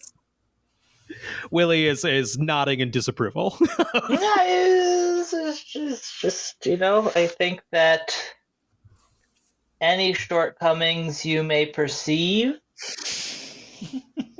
are just things you have not thought deep enough about. I'm absolutely open to that. I'm absolutely open to it. You are probably right. So Freeze crashes the party and attempts to steal a diamond from the event. Also, diamonds famously not rare. Yeah. I know they make a whole thing. Just like rob a diamond store. They have a bunch of them. Isn't that the whole thing? Like the whole value is like kind of artificial, right? Like, Freeze wants to make sure they're properly sourced diamonds. They're not blood diamonds. Of course, no blood diamonds. Right? He's got his morals. There you go. That said, I do miss it of like, Nolan, as we'll go into it, of like, all the villains are basically terrorists, and like there is some charm to like Batman stopping this guy who just wants diamonds, I guess. I think this movie also, it's like, okay, I get why diamonds, like people, the aesthetic of them is very cool. Yes, like, agreed. Seeing like I feel like it's not the only time I've seen it, but like seeing someone like funnel some diamonds into like a thing to power a something, I'm like, that looks good. That just looks like it. I know that that's not how diamonds work in real life, but I want them to. That's how they should work. They should power giant freeze guns. Yes. Okay, so Freeze is captured and sent to a chamber prison in Arkham Asylum, but escapes with the help of Ivy and Bane. Arkham Asylum kind of gets underplayed in the rest of the Batman series. It is fun. It's like, here's just a jail where we keep all of Batman's villains.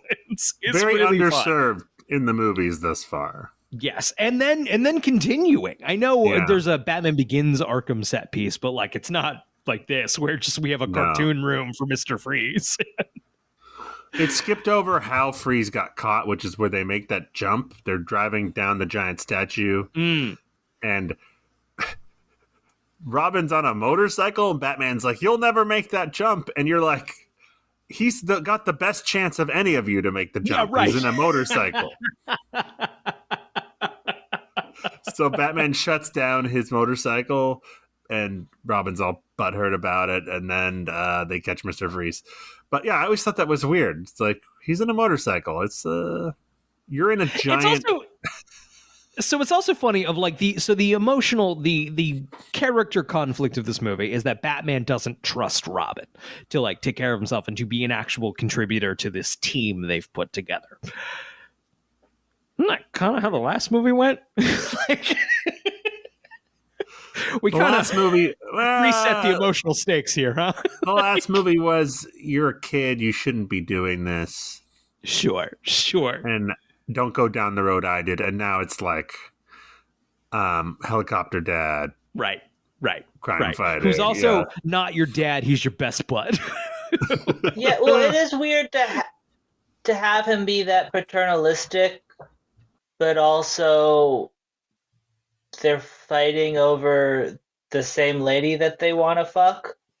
I think you know we've talked about it before, but the Robin element is supposed to lean into Bruce Wayne becomes a father and kind of like sheds off the like my parents died and becomes a father himself, and then keeps raising child soldiers. But in this movie, Joel Schumacher's going gay. They're gay. Get it? They're gay. Which, you know what? It's great. Makes more sense. And he's right. It was Grant Morrison is a comic writer who is famous for several what's the word I'm looking for? Influential Batman stories. And like he was the one like I think in like nerd rage circles, he was kind of like, guys, we have to finally admit here, Batman's kind of gay. It's the whole iconography here. You can see how everyone gets there, right? Yeah. It's because like nerd rage is like, Batman's not gay. Are you sure about that? No, yeah. You know, there's a quick shot in Arkham Asylum, Brian, where you see like the storage room of all the villains' belongings, and you see the Riddler's coat, yes, and Two-Face's coat. My question is, what's Two-Face's coat doing there? Does that mean he survived? A good question. Either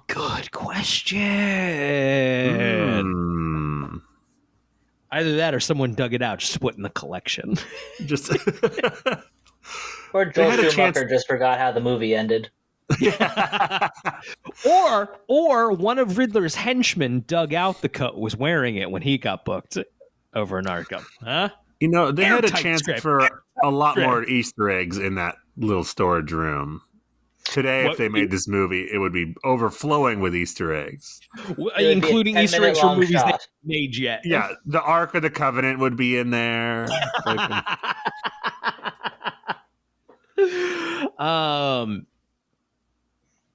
Great. I believe also this is the scene where there's a line of I'll just like, my name is Freeze, learn it well, for it is the icy sound of your doom. Like, what yes, the fuck my name is Freeze. Yeah. I love Arnold in this movie. Honestly, to Jesse, his buddy, Arnold. Jesse Ventura. Was that Jesse Ventura? Hey, Freeze. Son of a bitch. I can't believe I didn't notice Jesse Ventura. Yeah.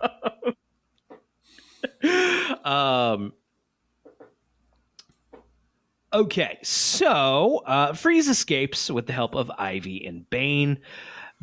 Is this the scene where we get Freeze finally like mentions his wife and Uma Thurman just goes, "Your wife?" Yeah. So she want to fuck Freeze? Is that what I'm? Yes, 1,000,000%.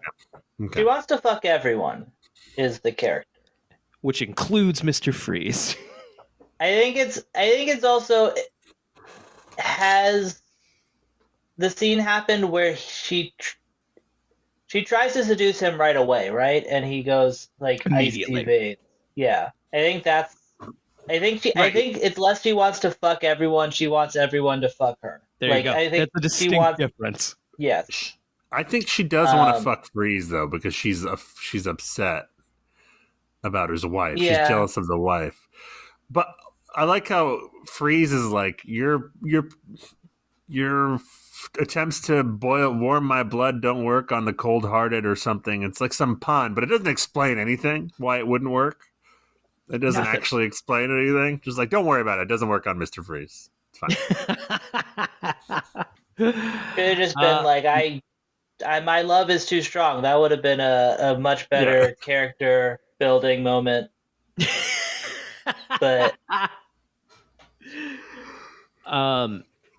so Batman and Robin begin to have crime-fighting relationship problems because of the presence of Ivy's seductive ability with Robin.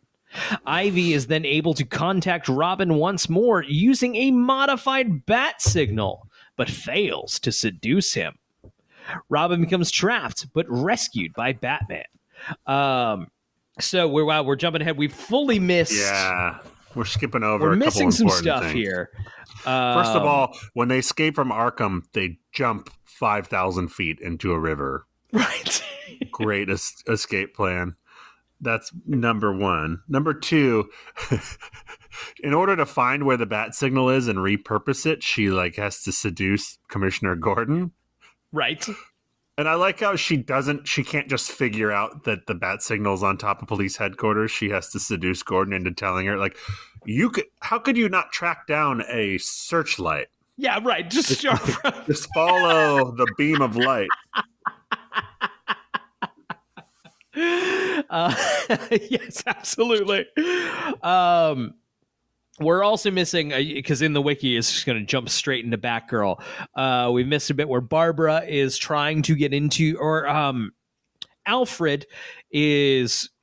I can see why it doesn't make the wiki, because it's very underbaked in the script, where Alfred has been trying to get in touch, I believe, with his brother for reasons unknown, and he hands a CD, a compact disc, to Barbara to be like, when I go, I need you to get this to your dad.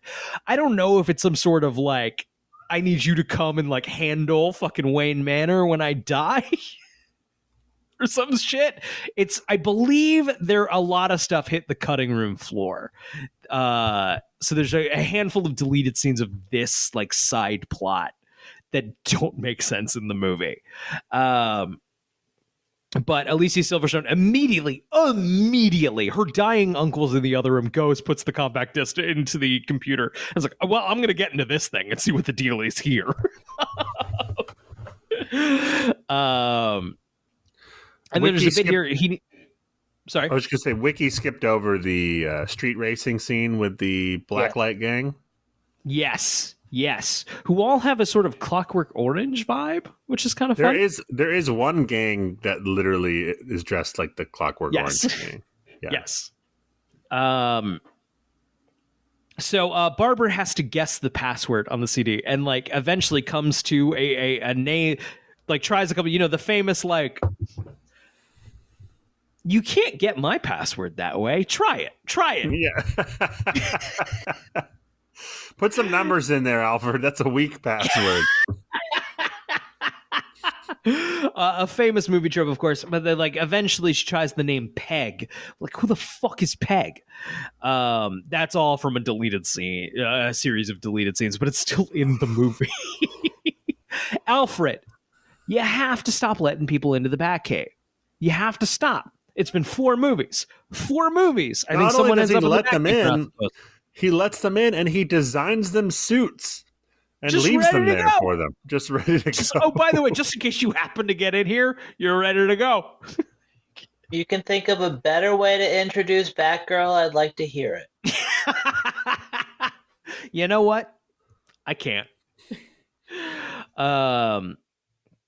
So Robin becomes. So Robin and Poison Ivy have a scene together. I love this room that seems to be filled with water and have lily pads floating on the surface. I wanted one. I fully wanted one when I was a kid. That fully seems like your vibe. Yeah, that's my dream home. I could see that for you. I want that for you. Just in an unfurling giant plant chair every time someone enters a room. I can see you taking audience. Yes. No, everything about it was perfect. Started as a fucking Turkish bath that she stole and threw some seeds in, and a lot of great water features. There's full ass fountains not fountains, but waterfalls and Gorgeous. Perfect. Amazing. Perfect. Before, sorry, real quick, Brian. Before this scene is where you get my favorite line of the movie. You get Bruce is trying to convince Robin not to go, and like she's using you, that whole thing. And he says, "This is a moment from the trailer that me and my friends used to always quote to each other in high school, like ironically, like this is so stupid. We used to say, I'm asking you, friend, partner, brother." Will you trust me now? And it would be like, do you want to go hang out at a restaurant together? I'm asking you, friend, partner, brother. Will you go to McDonald's with me? It's so good. It's all over the trailer. I didn't even realize it was there. That's so inconsequential. Like that should be like the end of the movie. Yeah. I remember the whole thing here is the scene culminates in Poison Ivy kisses Robin, and the log line, the way Schumacher apparently had pitched Poison Ivy to Uma Thurman is she's the most beautiful woman in the world, and when you kiss her, you die, which is a great little log line. So they kiss, and Robin peels away the rubber lips he has on. He goes, "Rubber lips," which for some reason fascinated my neighborhood when we were kids. I don't know why. I don't know why we were obsessed with the rubber lips. Does anyone have any ideas of why that could be? Because I have no theories.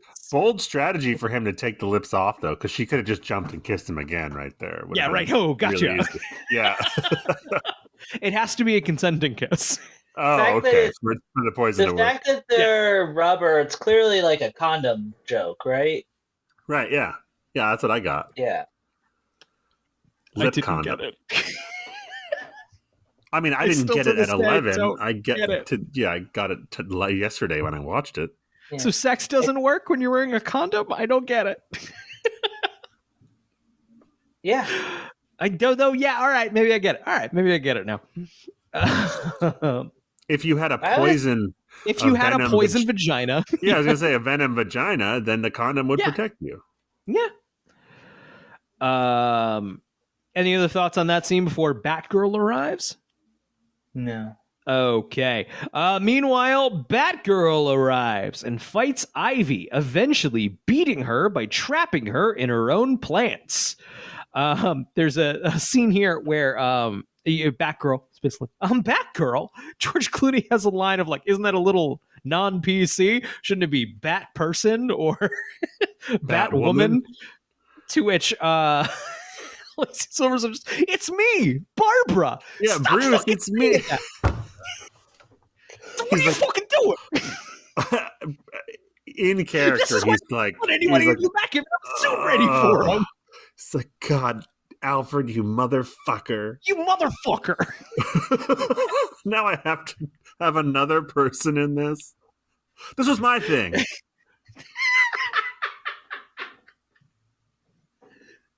I also appreciate they're all there. They're all in costume.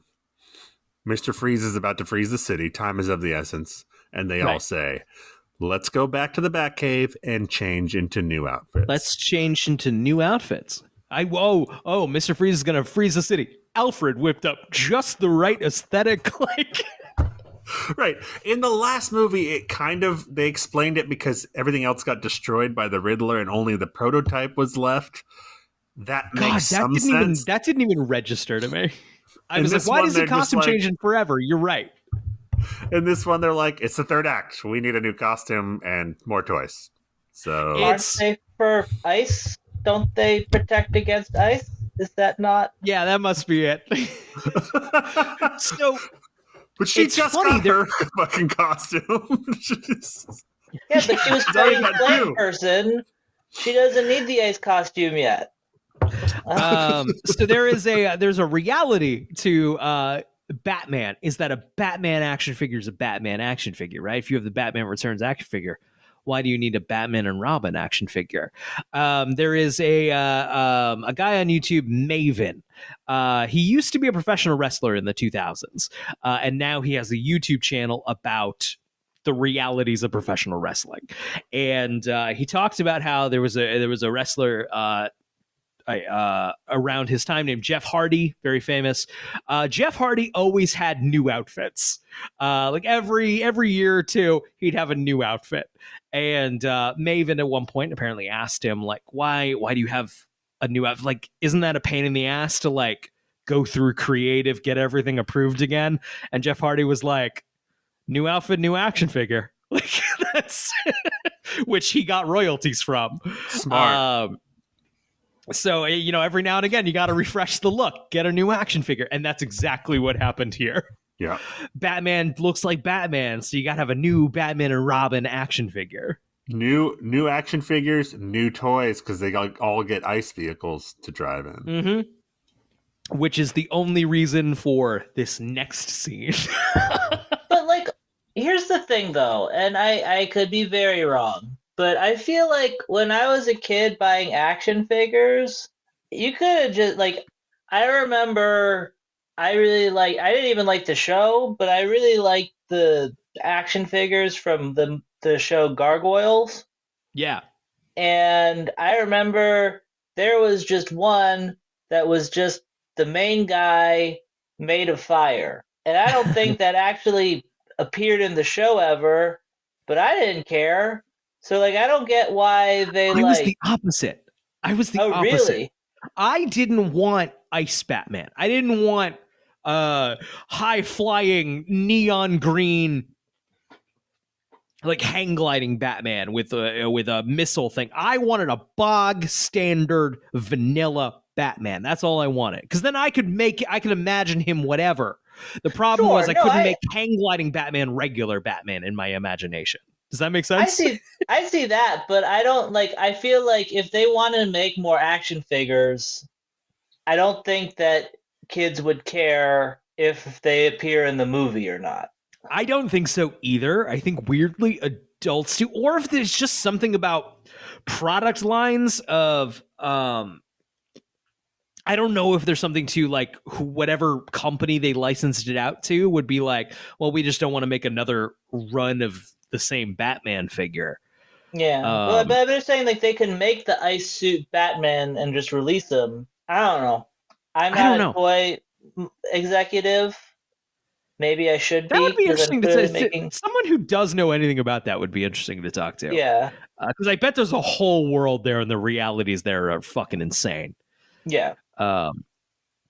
But that is my understanding of a lot of some of the aesthetic decisions here is a new toy. Sure. So, looking for where I was. I have lost my place. This is the I Have Lost My Place song. Looking for my place. Looking for my place. Freeze and Bane flee. Batgirl reveals that she is Barbara and knows the location of the Batcave. Okay. Batman, Robin, and Batgirl decide to go after Freeze and Bane together. By the time they get to the observatory where Freeze and Bane are, Gotham is completely frozen. This is Forever does this too. I like the idea that Mr. Freeze froze all of Gotham City. There was talk, I remember just being on the internet in the Nolan era and people wondering who the next villain was going to be in the next movie and being like, they should do Mr. Freeze and he should be like a serial killer who like puts bodies in a freezer. And like, that's not anything that's nothing. That's no, Mr. Freeze is the guy who's hooking up. That actually would fit more there than that's my one of my criticisms of the Nolan movies, which I love, is like a little too cool for school. Like, oh, that villain is a little too ridiculous for what we're doing here. I want to see Mr. Freeze in the Nolan. You know? I want to see it.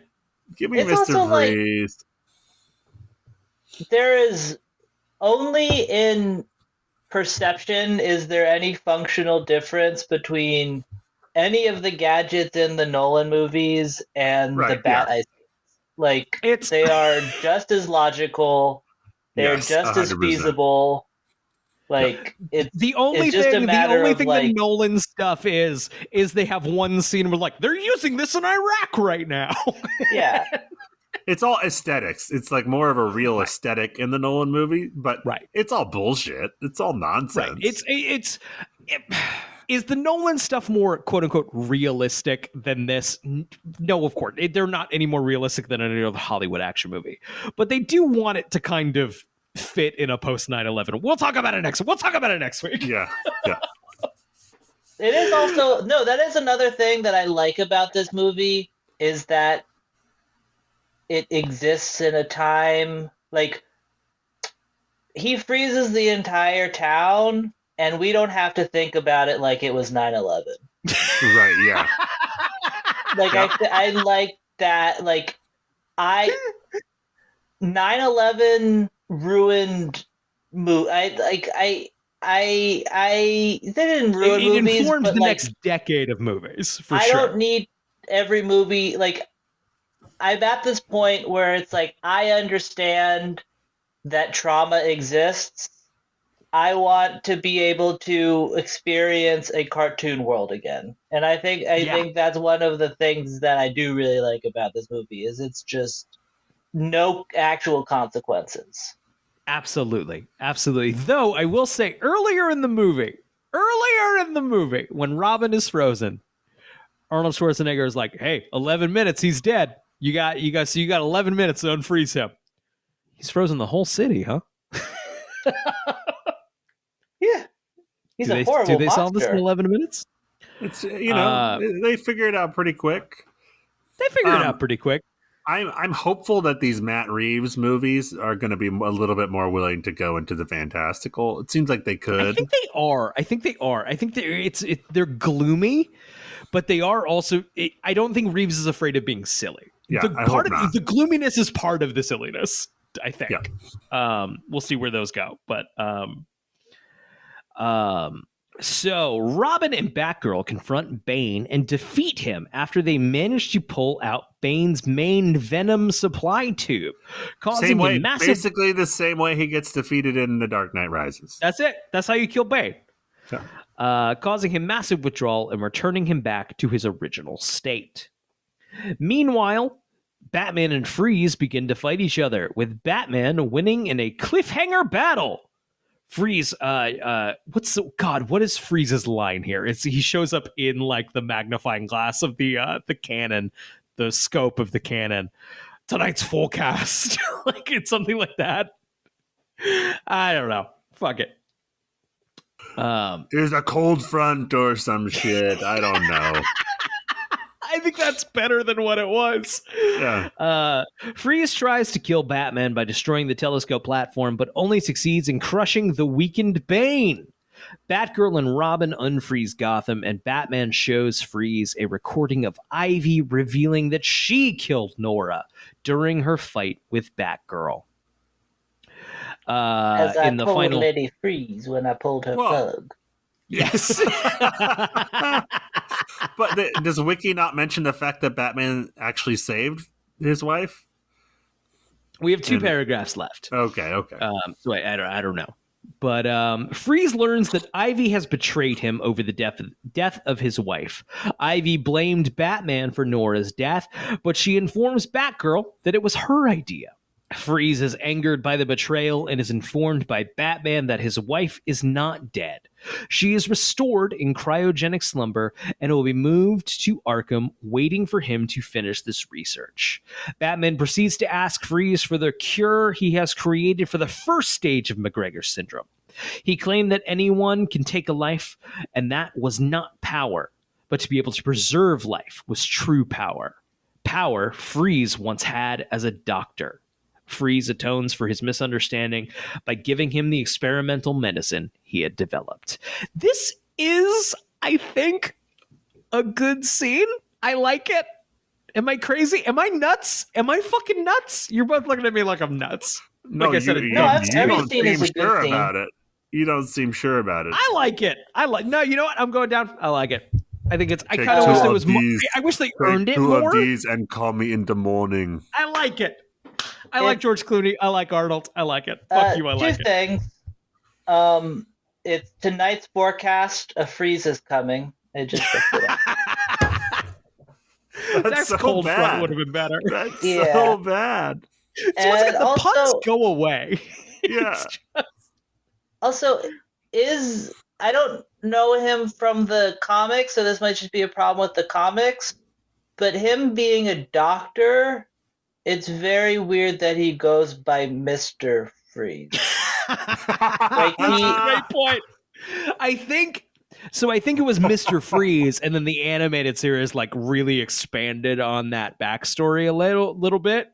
So but like 50% of his name is just his title, and they got it wrong. So that's that a great seems point.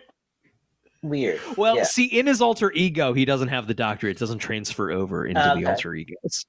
Okay. That's where Batman has an honorary doctorate, I'm sure. But Bruce Wayne, it doesn't transfer over. That's you guys will get there. You don't get it. His name is okay. So his name is Dr. Victor Freeze, and it's spelled like fries. I did not know Yes, that. correct. Okay. Correct. Because comics, hear me out, are stupid. Yeah. Final paragraph here. Later, a depressed and disheveled Poison Ivy is shown imprisoned in the cold beam in Arkham when Freeze walks in and announces that he will make her life a living hell of winter for trying to kill his wife and deceiving him.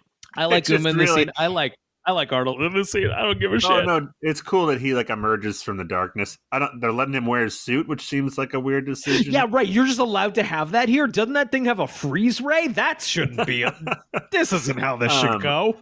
They really do they say fuck it with the puns by the end of the movie. Like what did it say? A wintry hell? Something like that. Just it does feel like we'll make this something. I think Willie, you're right. Of like. I hesitate to say better actor than Mr. Arnold Schwarzenegger, but like somebody else who was more interested. Arnold Schwarzenegger just being Arnold Schwarzenegger. Arnold but somebody Schwarzenegger is a living action figure that Joel Schumacher got to play with. Yes, and I don't think that he added anything other than what he was him saying the line. But I think that there is someone, and literally any other person would say those lines and be like, let's spend another 5 seconds on them. Yeah. And come up with something better. I think that there is some, I feel very strongly in saying that this is a very direct vision that we are seeing. Like, this is a very Arnold showed up to unfiltered- set and he was like, give me the money. Okay, don't give me the cold shoulder. Chill. What killed the dinosaurs? The Ice Age. Yeah. It's Zach. I think, yes, Willie, you're entirely correct. Zach, I think you were right earlier when you mentioned, like, man, the script needs more than anything else is a comedy punch up. Yeah. It needed a comedy writer because I think we'll see how we feel about it. I'm a fan of it. I think Lego Batman proved you can have a upfront comedy movie that's also a good Batman story. Yeah. Personally, I really like that movie. I mean, this movie's going for silly. Like, it's just a lot of the jokes are just bad puns. It's just not. Right. Yeah, it's like Willie was saying. If they had a comedian as Mr. Freeze or any other actor with like some improvisation talent, like it would have been a way different. Or pull to like, let's not do this in 2 years. Let's wait 3 or 4. Or like, just fine. I'll bring in my guy to take a pass at the script. Yeah, which is clearly probably what Jim Carrey had happen. Right. Arnold's like, my guy. Well, I'll just read the line. Whatever. Chill. Right. I would also argue, though, it's in this. I think the movie's in a weird spot where making it any better would make it worse. And a great point. We're probably not talking about this movie with the same affection if it's better. I think I think that it is. There is like a level of I'm sure he wasn't having fun, but it is kind of like a level of like you could with the like gorilla costume. If you had applied any logic to it and made it make any more sense, it would not be the weirdest scene I've ever seen in my life, and it would lose a lot of its magic, you know? Absolutely. Absolutely. So we're coming up on the end here. Alfred is given Freeze's cure and is eventually healed, and everyone agrees to let Barbara stay at the mansion as Alfred replies, they're gonna need a bigger cave. I actually like the scene here a little bit. There's an overhead shot. They're all sprawled out on couches and everything, kind of waiting to see how Alfred's doing. Just purely this shot in a vacuum, I like it. I think it's pretty good. Like Batman Forever, okay, so there's also a thing, they're all hands in of like, we're a team now. Alicia Silverstone's in first, Chris O'Donnell next, and then you get George Clooney just like, yeah, all right, we're all doing this. Alfred's as much a part of this as anybody else. Alfred doesn't get in there. Alfred's not a part. Come on, fuck you. Like Batman Forever. He's got chores to do, Brian, now that he's feeling better. There is fully a bit in this movie. It would have been when Alicia Silverstone comes to the manor, where like Bruce Wayne is doing nothing behind a desk. Like, Alfred, go get the door. Like, Alfred, Alfred, the fucking door. What is out? We'll have to save the Alfred discussion for another time. What's Alfred's whole deal, man? Like Batman Forever, the film ends with the image of the bat signal and Batman, Robin, and Batgirl appearing as if running from the signal itself towards the camera. Batman and Robin. That's the end of this series. This run of 4 movies, the motion picture anthology, as Warner refers to this series. I'm just looking for any one-off fun facts before we get out of here. I think we should talk about most of it. We need to take a stop at tie-in song corner, Brian. Tie-in song corner. Song tie-in corner. This is like the last tie-in song on we're gonna have to start assigning tie-in songs to them. That's the thing, Willie, as we get into the series, because the tie-in songs go away, we are now going to have to figure out what the tie-in song should be. I don't know if we'll assign an existing song from the era, or like at least who would do it.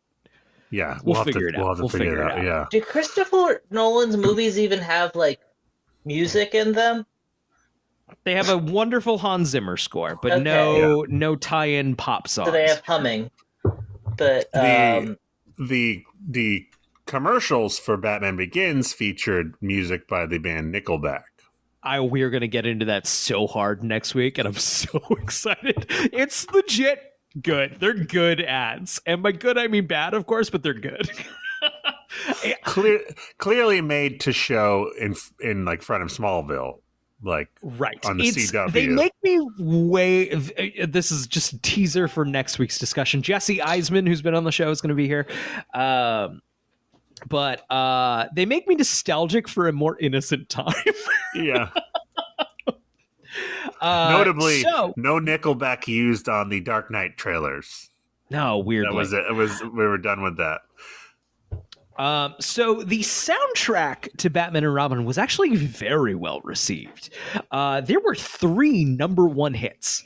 Maybe just charting hits. They were 3 top 10 hits. So 3 charting hits. Jewel had the radio mix Foolish Games. Bone Thugs and Harmony had Look Into My Eyes. And Yep.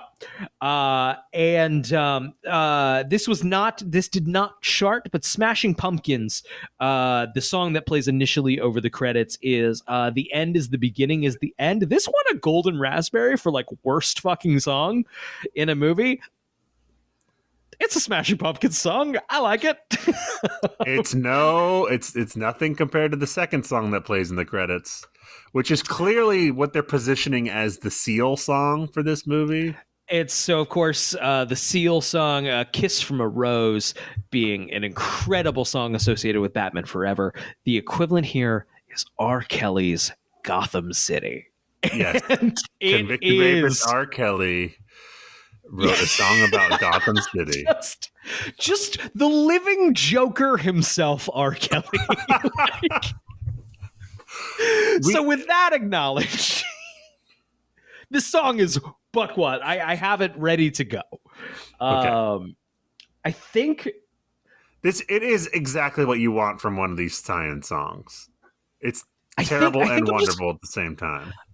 I'm just going to start it from the beginning here, and then we can kind of pause and comment as we go, if that makes sense. We don't We're not have to hear going the to whole thing. 5-minute song, but the first chorus for sure. So far, so good.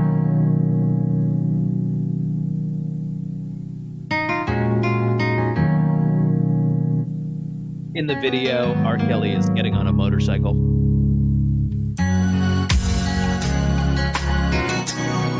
This is 90s as hell, and I have no complaints. R. Kelly, a white suit in Times Square. Now he's looking at the bat signal. The city.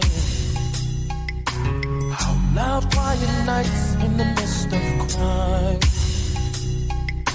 How next door to happiness lives sorrow. And signals of solution in the sky. A city of justice. What? Is this before or after Space Jam? After. Yeah, Space Jam's 95. Okay. A City of Justice is R. Kelly's first description of Gotham City in theory. R. Kelly, what? It's aspirational. It's Mr. aspirational. Freeze lives here. And he loves his wife. A city of peace. Definitely not peace. There's like the one word you shouldn't use. This is the what I Riddler want. tried to steal everyone's brains. No, this is what we want from our city. This is what we're hoping for. If Batman can lead the way, right? For every one of us, we all need it. Can't live without it. A Gotham City. Oh yeah. This is kind of like it seems like he's writing like a ode, like I feel like he thinks that Gotham is real and wrote like Georgia on My Mind for it. I think maybe R. Kelly doesn't know that Gotham City is a fictional place. Yeah, this feels like it should be like a tourist, like a tourism song. So here's a question. Just as we're watching the music video where R. Kelly's right now on a motorcycle moving through Times Square, is it meant to kind of double as New York? New York is sometimes gets referred to as Gotham. I don't know why. I assume not in relation to Batman. But like, is it supposed to maybe also double as a New York song? I just love the idea that R. Kelly wrote a really passionate song about fictional Gotham City. I just love that. I also deeply hope that. No, he says Gotham. Maybe he had this. Where's R. Kelly from? Good question. Now he's from jail. He was. Let's see. He was born in Chicago. Chicago City. Which will be primarily Gotham later. The New York City. Oh, yeah. The Windy City. Oh, yeah. A city of justice. But I guess anything you say about Gotham, you can say about Chicago. So I guess it doesn't. I guess that's true. I don't know. I think that'll rank. I think that is gonna get a nomination on best Batman tie-in song. Oh, it has to. It has to. It's. I mean, granted, it's not a stunning field aside from having "Kiss from a Rose." It's mostly Prince songs. It's like and not bangers, mostly across the board, not bangers. So Batman and Robin, it didn't do great in theaters. It did. I mean, okay by any modern metric, but it still did. It's the least performing Batman movie. If Batman Returns was a disappointment, Batman and Robin was significantly more of one. Absolutely eviscerated by critics. There is, I think that was more it than the money. Like it made its money back and probably made a little bit of a profit, but the embarrassment was like monumental.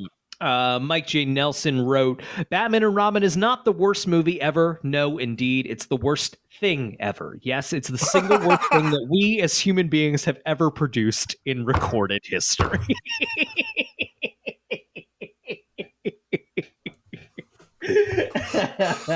Oh my gosh. Joel Schumacher, a director, has like kind of gone back and he's apologized, and even then it's like people are like, oh, Joel Schumacher, it's so bad Joel Schumacher apologized for it. I think it's a little more tongue-in-cheek, like, I'm sorry if you fucking got upset over the fucking cartoon movie. No, but yeah, he said anyone who liked Batman Forever and then went into that movie excited and was disappointed, I'm sorry, but yeah. Right. I think Schumacher, his name is unfairly tarnished by this movie. We talked about it a little bit last time. It's a little too tied up in Batman. A great workman film director who made 2 Batman movies, who did the fucking assignment, made Warner Brothers a lot of fucking money. Who seems like the nicest fucking guy in interviews. Watch Shadows of the Bat, the little making of. It's impossible not to like him. Yeah. And he just says like, it's bright and stupid. It's a Batman comic book. Like, what do you think this is supposed to be? There's of course the famous, I don't know if it's urban legend. If you tell George Clooney you paid to see Batman and Robin, he will apparently give you $9. I doubt that's true, but it's a famous thing that goes around. It's George always Clooney carry cash with him. Then I like that he's just ready. right. George Clooney, however, is famously sort of embarrassed by the movie. Allegedly has the Batman and Robin poster framed in his office to remind him to stay humble, which is funny.